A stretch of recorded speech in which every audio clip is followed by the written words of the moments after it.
శివాలయంలో ఇన్ని ప్రదక్షిణాలు చేయాలి అనేటటువంటి సంఖ్య లెక్క ఏమీ లేదు.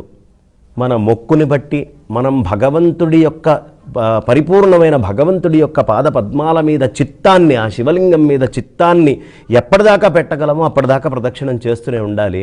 అయితే ఒక్క ప్రదక్షిణము చేయటము ఉంది, అలాగే రకరకాల 9 ప్రదక్షిణాలు ఉన్నాయి, 108 ప్రదక్షిణాలు ఉన్నాయి.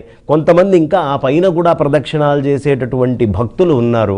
అయితే ఆ ప్రదక్షిణానికంటూ ఒక పద్ధతి, ఒక విధానము, ఇలా ప్రదక్షిణం చేయాలి, ఈ విధంగా ప్రదక్షిణం చేస్తే శ్రేష్టము. ఇప్పుడు మిగతా గుళ్ళల్లో లాగా ఈ శివాలయానికి వచ్చేటప్పటికి ప్రదక్షిణము ఉన్నట్టుండి ఇలా తిరుగుతూ చేయకూడదు. ఒక దగ్గర నుంచి అట్లా సోమసూత్రం దాకా వెళ్ళి మళ్ళీ తిరిగి వచ్చి అలా మళ్ళీ ధ్వజస్తంభం చుట్టూ తిరుగుతూ చేసేటటువంటి ప్రదక్షిణ విధానం శివాలయానికే ఉంటుంది. కానీ శివాలయము విష్ణువాలయము రెండూ కలిసి ఉంటే ఈ రెండిటికీ కలిపి పరిపూర్ణంగా చుట్టూ ప్రదక్షిణం చేయొచ్చు.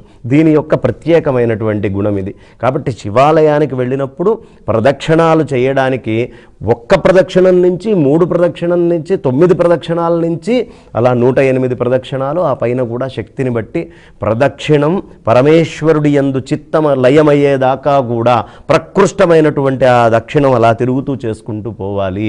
ప్రదక్షిణం చేసి తీరాల్సిందే.